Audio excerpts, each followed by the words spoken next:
have you chosen that package? What is the advantage of that particular packaging over the other packaging or over the other products? What makes it unique from others? What makes it, why should you buy that particular product or service instead of what has been existing in the market? All this is in the presentation of the product or service. So in your business plan, whenever you have a solution, you need now to sit down and calculate, and then now you put down all the characteristics that you know that which are related to your business, which are related to your product, which are related to your service.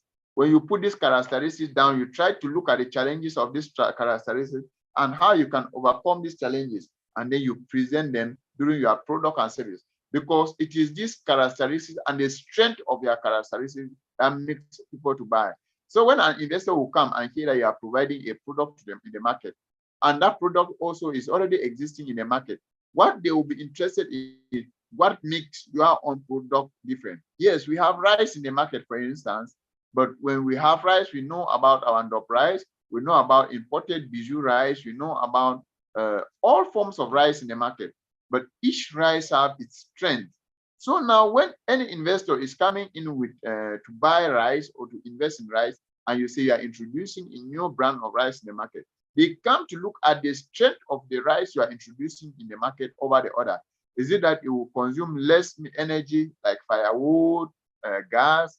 Is it that it can stay for long? Is it that the taste is different? Those are the kind of features that you need to present them. Is it that it does not take too much oil? Is it that the flavor? Is it the way of cultivation? Is it that it's resistant, or it can be cultivated maybe like in our sub-Saharan area, which will be easily accessible to farmers to cultivate?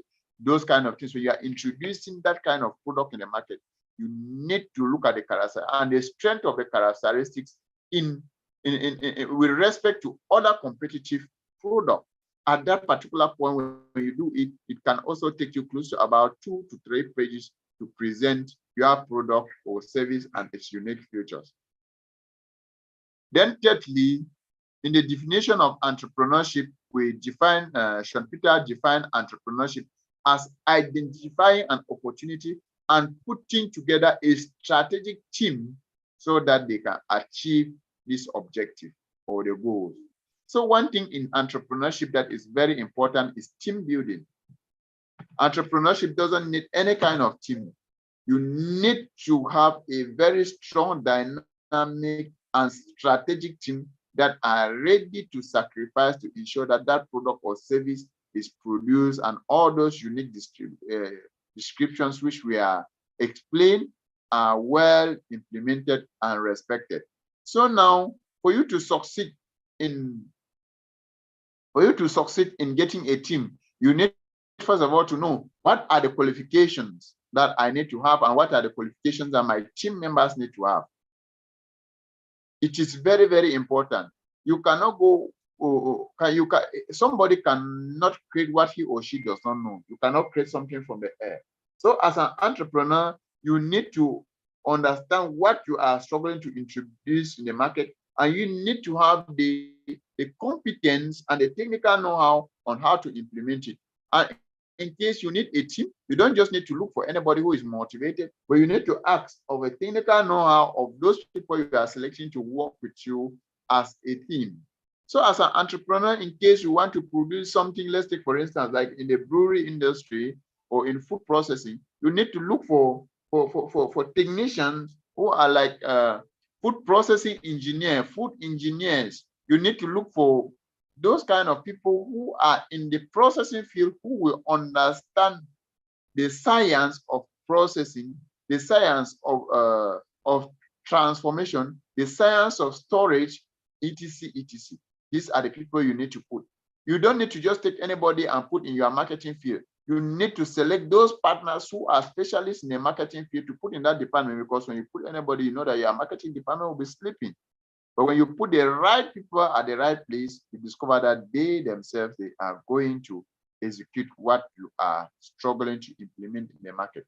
So manage in your business plan, you need to explain who is the entrepreneur who is going to lead, What is the qualification? Is that entrepreneur having the technical know-how to manage a particular business? Because when an investor who's your business plan and they reach at this particular stage, they are asking, am I giving my money, am I investing my money to a novice, or am I investing my money to somebody who really knows and masters what he or she is doing?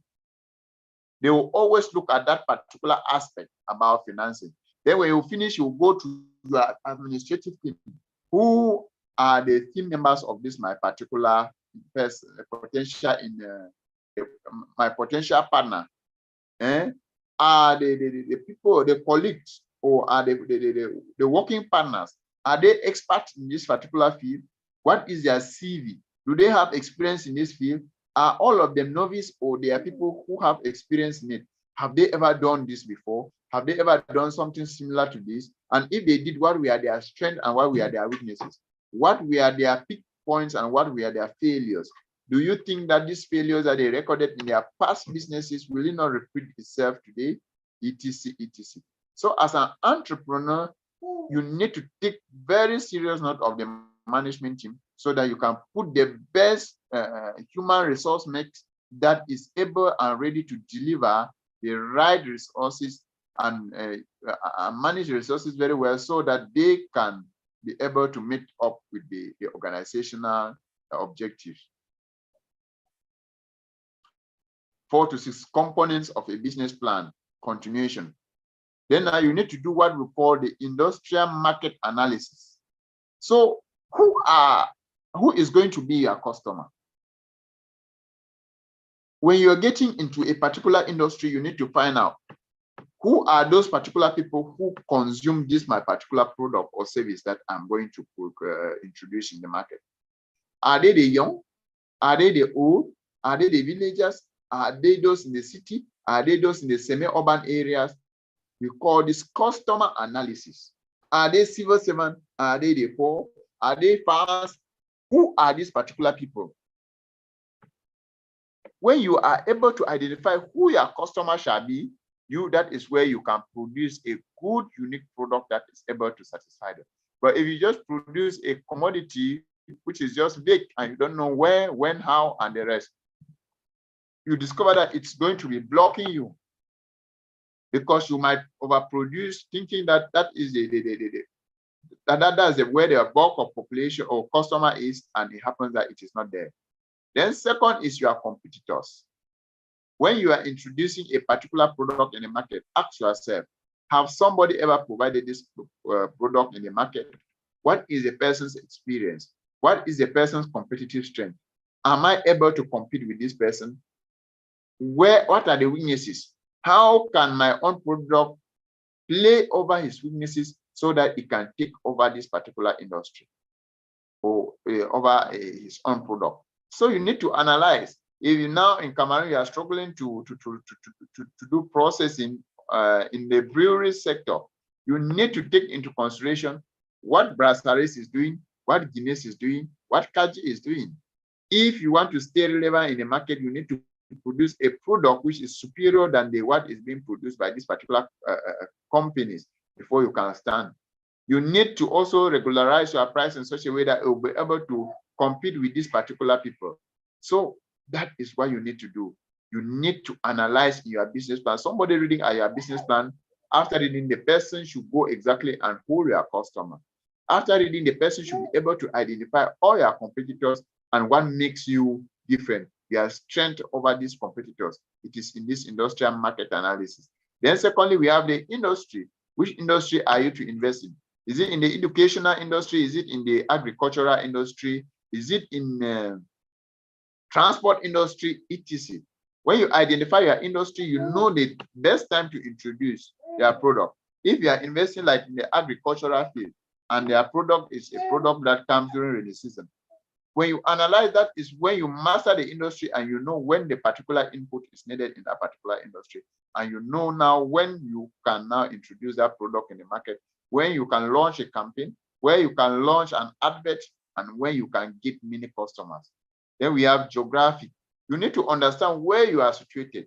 If you say you are producing pullovers and then you go as an entrepreneur, you're struggling to produce pullovers in Egypt or in a desert. For instance, in Cameroon, somebody wants to produce pullovers to sell and goes and is producing in the north. You discover that it can't work. So you need to study your demography and understand what is the climate. If you say you are producing pullovers and you come to Cameroon and you go to places like Hindu, where we know that they are very cold, you go to the Boncha where it's raining and the rest, you discover that your market is going to be very, very easy. But going to other places, it will not work. Then we have economic data. Economic data is very, very important because you need to analyze the market trend.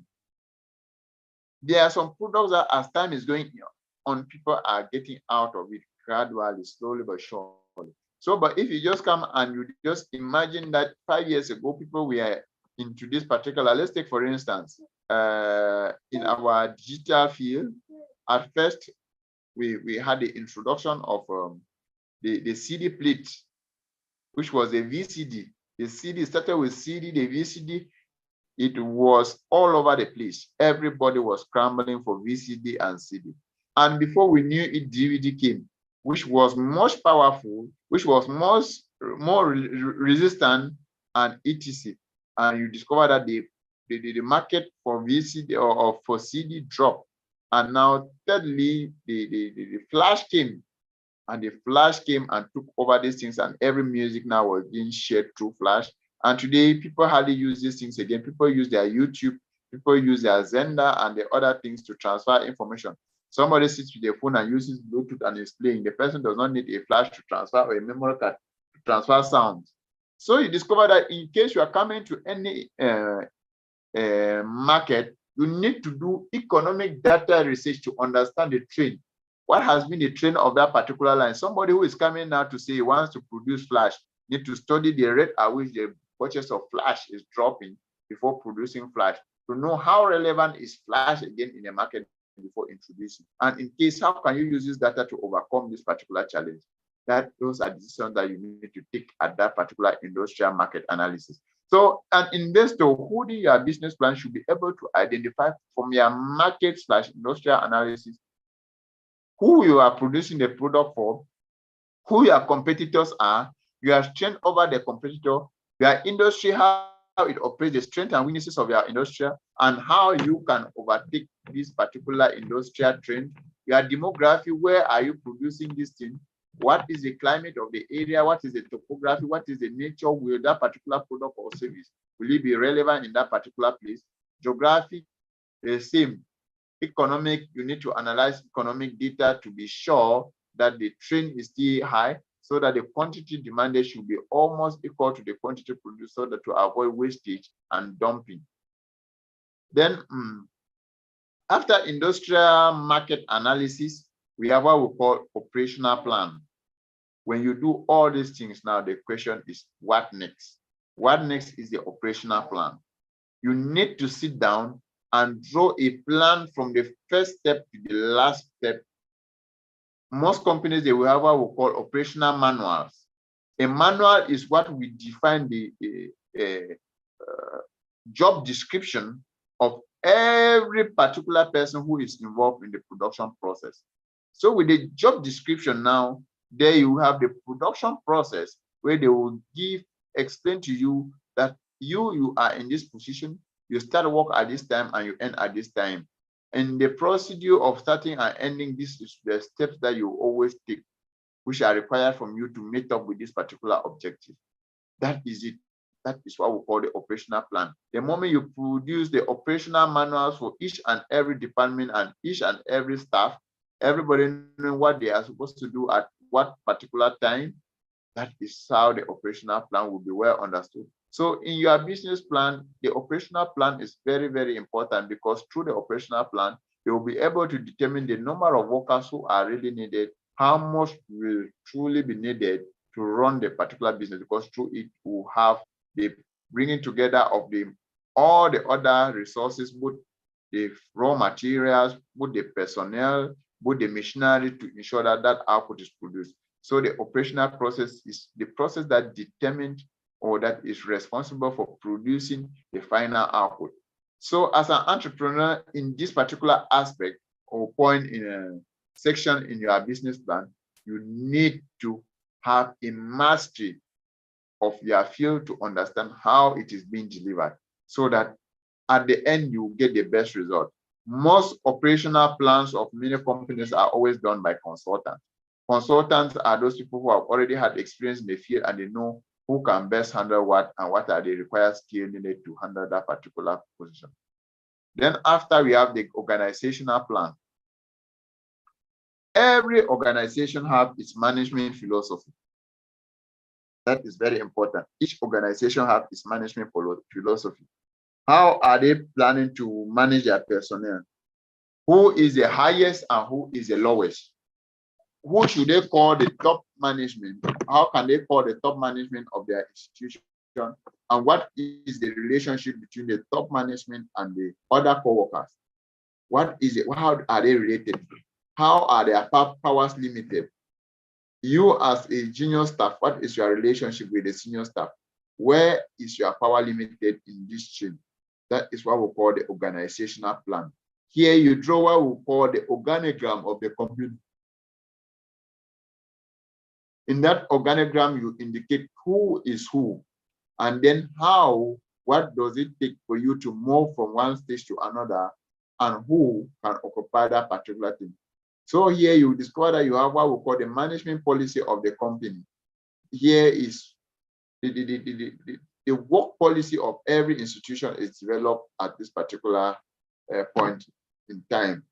Here, somebody looking at you or reading at the business plan should just know exactly the responsibilities of a manager in this institution, the limitations, what they are supposed to do and what they are not supposed to do. It is in this organizational plan. All the other workers as well. It is at this particular stage that when you follow your manual, you understand what you are supposed to do and not. So you discover that the management philosophy of the business, the key management personnel here is not just to give the position, but you give the names of those people who are going to be in charge of every activity in the production line. Very important. You need to state the names of those people who have been selected to stand the gap and stand in front of the production line. Key employment policies. Then at this stage, you need to set your key employment policy. How will you employ? How do you employ? Do you just employ anyhow? What are the standards of the institution? What can they tolerate and what can they not tolerate? How do they manage their affairs? At this particular stage where you insert all the employment policies of the institution. Yes. Then now we have another aspect. We are still under your business plan. So we have talked about them. Then now you go to your marketing plan. After the organizational plan, you go to the marketing plan. And in the marketing plan, one thing is you can produce a very good product, but if that product cannot reach the market, then you are finished. If that product cannot reach the final consumer, you are finished. So as an entrepreneur, you need to look for a best strategy that you can use to ensure that the product gets to the market. Very, very important. The marketing department is what holds a company. If your marketing department is very weak, know that you are going just to be piling your magazine for nothing. So as an entrepreneur, you need to look at the marketing plan. So you need to describe how the business will make its customers aware of its product and service. The market being served, the marketing strategies, the promotional plan, and the marketing budget. So at this stage, you need to describe how, tell the potential investors how you plan to make everybody aware about your product. Will you use the media, the television, and the rest? Will you use congregations, churches, and denominations? Will you use events to advertise? Will you decide to just move up to the media and maybe talk about your product or service in the television, in the radio house? All these are all the available options which are available in the business plan with respect to the marketing plan. So as an investor, as you read the business plan, you need to sort out the marketing strategies of this particular company. And then now you try to compare with other companies and see what makes them unique in the business field and what will make them produce more than the other people. This encourages you to put your money in it. Then now you also understand their promotional plan. How will they make promotions? Will they be on a take all? Will it be buy one, take two? Will it be buy one and maybe have a small cadeau? All those things, they are found in the promotional plan of the company. Then now we have marketing budget. Yes, you need to explain how much you are able and willing to spend on marketing. It is in this point, at this particular stage, where you understand how much you are willing to spend in marketing. If you say you want to do the advert, how much will advert cost? How much will advert cost? And how long will you run it? Will it affect another other person or affect just you? You need to come out with these points at this particular moment so that they can include it in your business plan. Then after the marketing plan, we have what we call the growth plan. As an entrepreneur, you need to have a vision for your business. In that vision is what we call the growth plan. You need to sit and picture your business 4 or 5 years from now. Ask yourself, in 5 years' time from today, where will my business be? That is what we call the marketing or the growth plan of the business. Yes. So you need to ask yourself, now I'm starting with one branch. In 5 years' time, what should it come of me? Should I have abandoned my bike to my family and escape? What is your plan? Where are you thinking of going to? Where are you heading to? Are you thinking of opening another branch? Are you thinking of extending to another town? Are you thinking of opening another shop? Are you thinking of increasing the machinery capacity? Are you thinking of recruiting more persons? Are you thinking of increasing the warehouse, etc.? That is what we call the growth plan. Then after the growth plan, we have the financial plan. The financial plan is as important as any other plan because the objective of the business plan is to help guide the entrepreneur and also to help the entrepreneur raise funds. So it is the financial plan that all investors will be interested in looking at. Immediately you present your business plan, they rush directly to your financial plan and say, what is the total cost of production of this particular business? That's the first thing that they will ask themselves.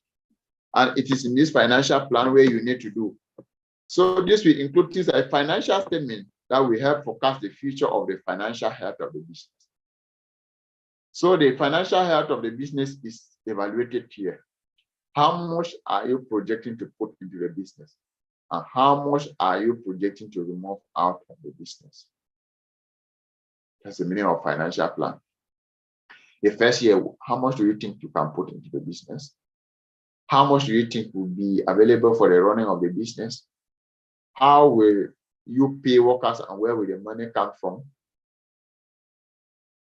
How will this money come back in the company? And so on and so forth. So you see, the financial plan is very, very important in the business because it will give you detail of how much you need to put into the business and how much we need to come in back to the business. Then with financial plan, there is the extension where we have financing the business plan, your business plan. Financing your business plan is still working on that financial part of your business license.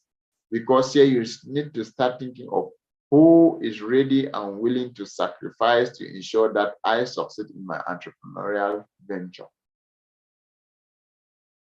At this particular stage, you start asking yourself, all those people you have ever met who can fund you easily. And I always recommend and advise that we should go in for the cheapest way of funding. Cheapest way of funding is maybe borrowing from family members and the rest, which do not incur high interest.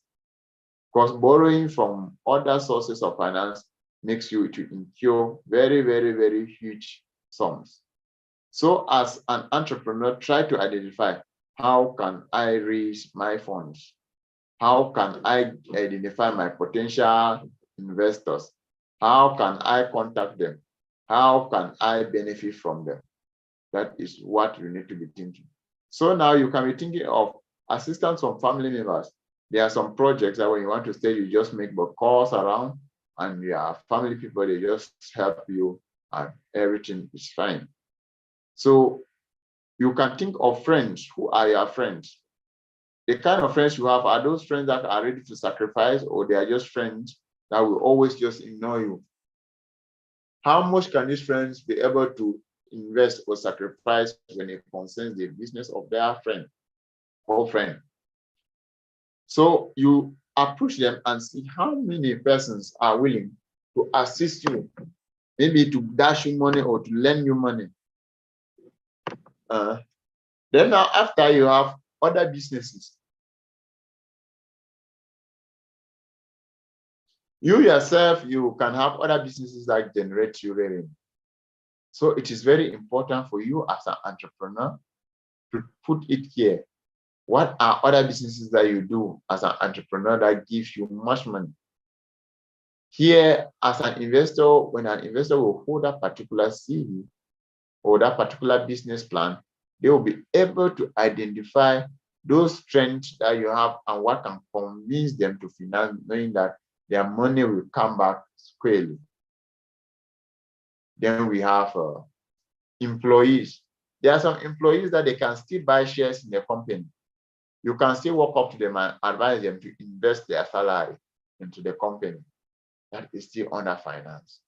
So as an entrepreneur, you don't need to be ashamed of everything. Anybody that you can convince, anybody that you can work with, anybody that you can deal with that will enable 1 franc to fall, you are with that person. So be with the employees, talk with them so that they understand you, you understand them, so that in case of any financial opportunity you approach them, you have it in your business plan.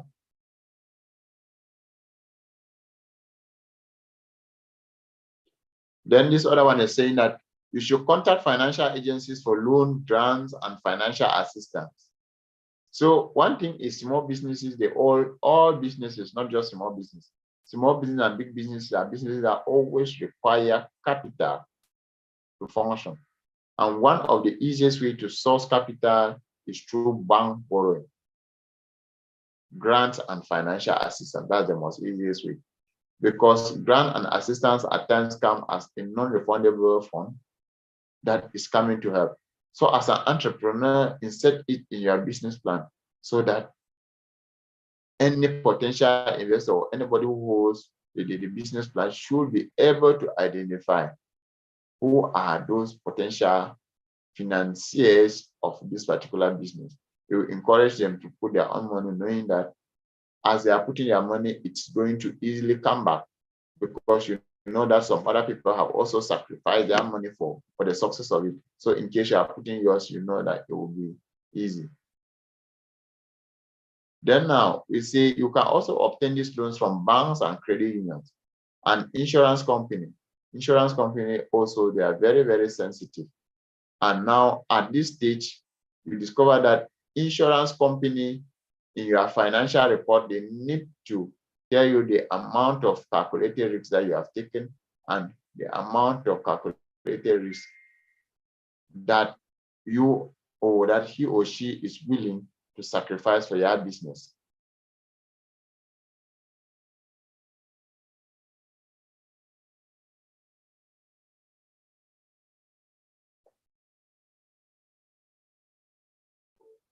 Then after, we have the legal environment. The legal environment. Also in your business plan, we have what we call the legal requirement. What type of business are you struggling to create? In this part of the business plan, you struggle to give the structure of your business. Is it going to be a sole proprietorship business? that you will manage it alone and maybe just invite a few family and relatives to join you in running the business? Is it a private limited company? Is it a public limited company that you are struggling to create? All those questions are answered in this stage. And at this particular stage, that is where you look for a lawyer to help you so that they can draw your contract. It's very, very important that at this particular point, you need an advice from a legal mind to advise you on how to go about and the right stamps to use and the right bottles to use to ensure that you are secured. You can put your money very well, but without the legal backing of the institutions that govern that particular sector, you might end up with nothing 100%.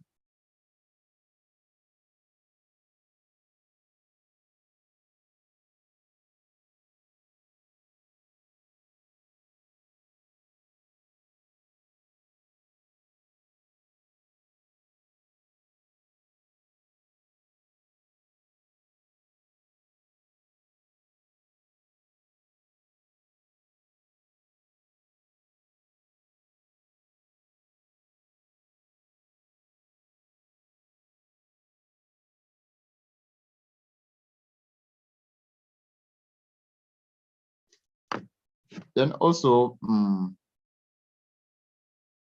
then after now we have, so for the legal documents, we have business permit, we have certification, and we have licenses. So an official document, business license is simply an official document giving someone authorization to run their business under the extension of the direction of the local, state, or federal laws. So each particular institution or each particular government has the legal requirements or what you need to do for you to submit your documents for you to be given license to operate in a particular domain.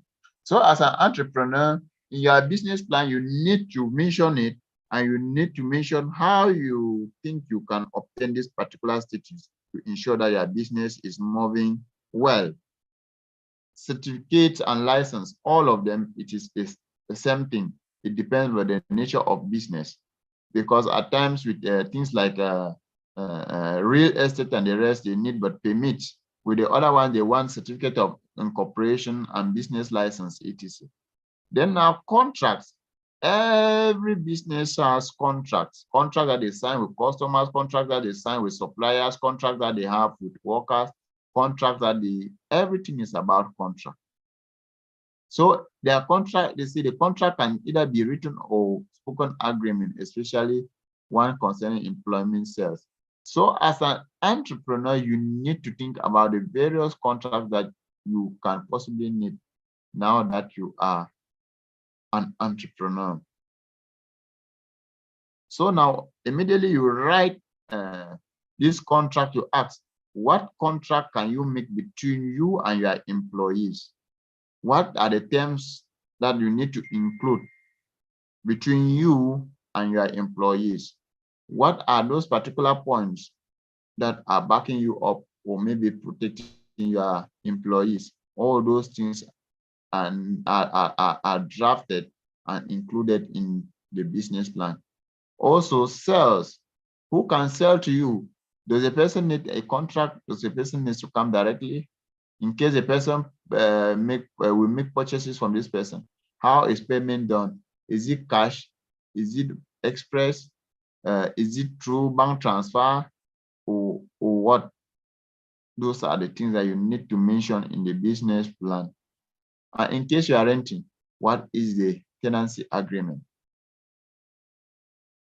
What is the tenancy agreement? How long are you going to be exploiting what you want to be exploiting?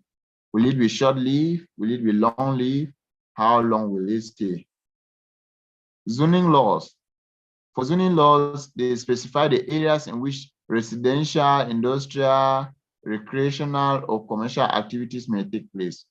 So when you want to open a particular entrepreneurial venture in your business plan, You need to explain why you have chosen that particular location to be your place of operation. Maybe it can be because of the government has chosen that that place should be maybe like we're saying, a big place. But now as an entrepreneur, you need to identify this so that you avoid starting something somewhere which you are not supposed to be there. So you need to take zoning laws into consideration. Find out if your business is all about mechanic. Do your authority authorize the parking of mechanics within town or in the suburbs? And in the suburbs, how are they protected? What is the insurance that covers them, etc. That is how an entrepreneur is supposed to look at things. You need to have an entrepreneurial mindset to start looking things from this direction.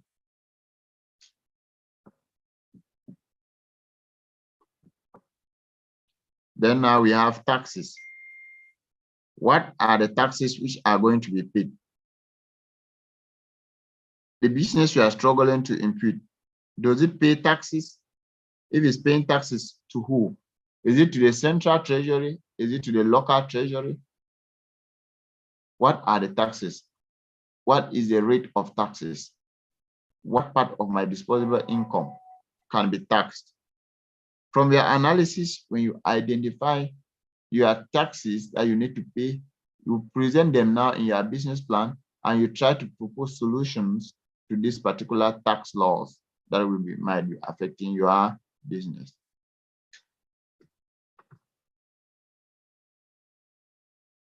So under taxation, we do not have just one tax, but we have several taxes. We have what we call, in taxation, we also have other deductibles. We have like what we call the social insurance fund, CMPS. So those are also some contributions that the company needs to start making on behalf of others. Those are financial contributions that the company needs to start making.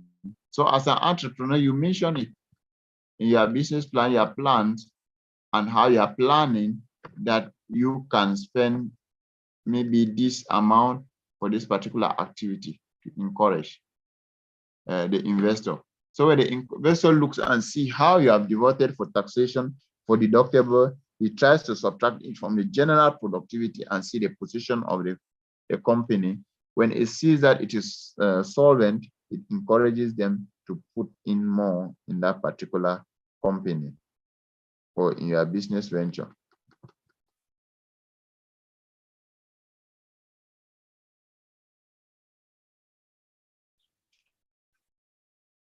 Then the last point that we are going to look on today is protecting your business. Protecting your business. So you need a legal document to protect your business. It's very important. You need a legal document to protect your business. This is to prevent things like fraud, so that they should give respect to whom it is due. There are some entrepreneurs, they take a lot of time and sacrifice and invent something, and before they bring it to the market, people are already sharing that thing up and down because of duplication. So this kind of people, they need to be protected because they have been struggling on their own.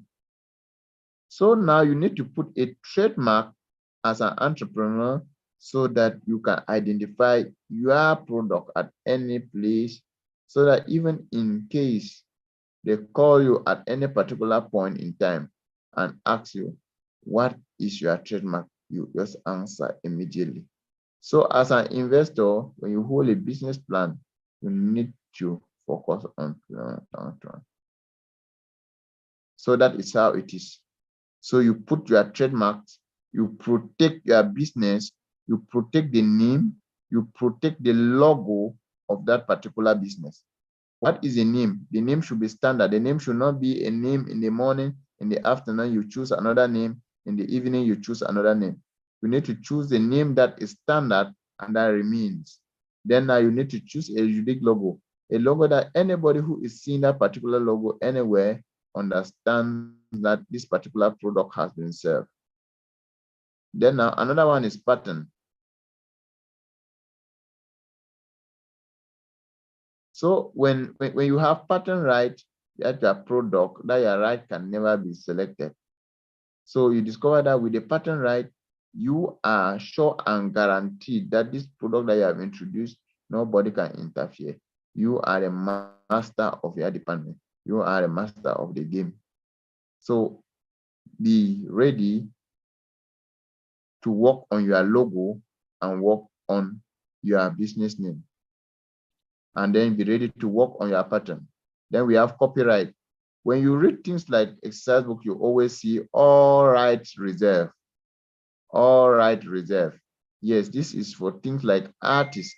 Artists always struggle at all costs to reserve their right to avoid duplication. So as an entrepreneur, you need to look at the rights that you have and how you can reserve this right. When you reserve this right now, then now you know that your business is protected from duplication. Nobody can use your business to exploit money from you. So it is very important to protect creative works. It can be like a musical work, it can be a literary work, it can be a dramatic work, it can be artistic work, etc. All these things you need to identify them and see how you can protect it.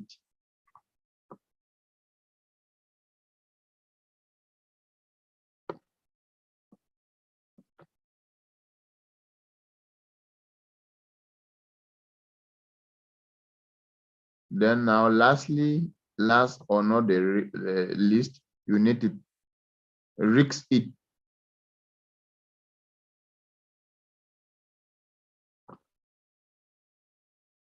Risk, is it in you?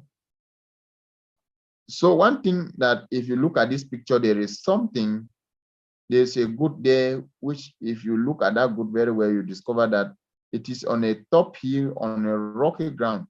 And when you look beside, you discover that there is something like a valley right down that in case this goat slice, it's really going to fall. Then now they're asking, Rix, is it in you? So if you are an entrepreneur and you are not up to the extent that you can take risks and find yourself in the position of this goat, you know that something is lacking.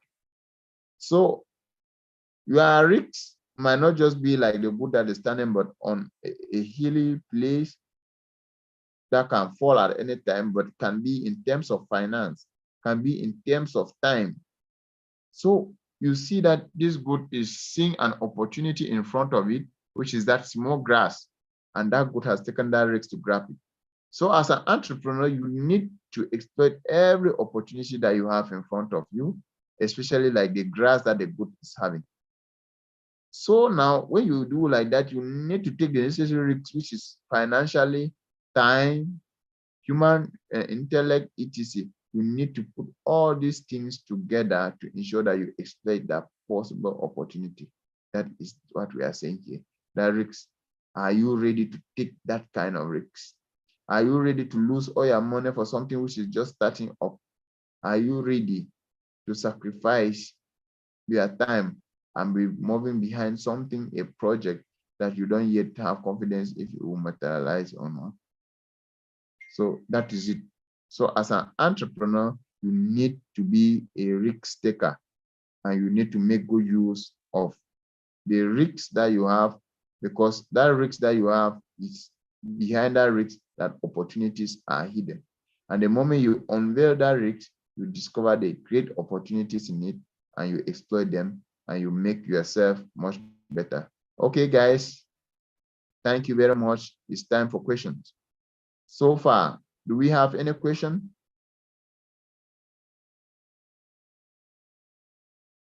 Hello, do we have any question?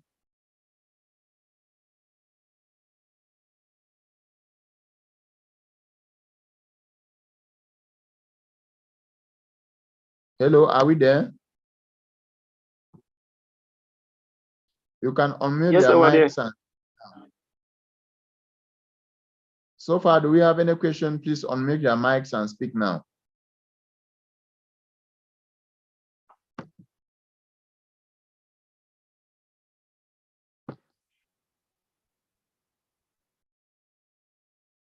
Okay, Benita says there is no question.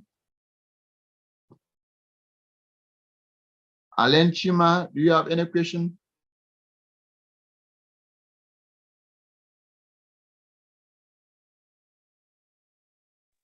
No, sir, not for no question for now. Okay. I think if we don't have any question for now, I think we are going to stop there for today. Then so that we can revise this class so that others can be on the same platform. Thanks for joining.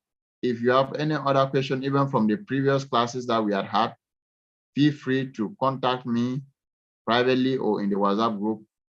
I am ready and available to answer your questions. So thank you very much.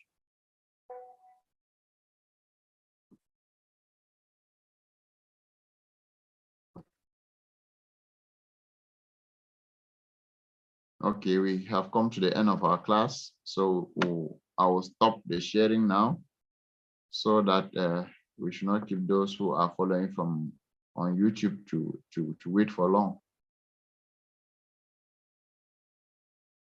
Thank you very much. Goodbye. So you can exit the group now.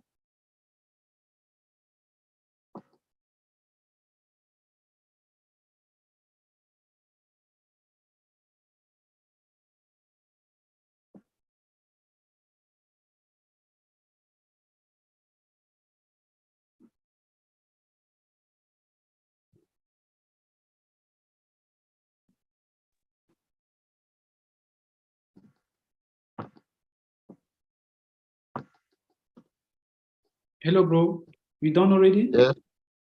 Yeah, I just stopped completing now. Hello? Yeah, hello, I'm getting you. I just ended now. Okay, then that's great. I've already been having some people asking me about the main training. So we need to pick a day. Any of these days, we try to talk about the program and when it's going to begin. Okay. I just spoke with Mr. Ban. I think he's rounding up today as well in the main. I think he's done with the human resource in that forum. So I don't know if you want to. Let me just stop. Let me just end the.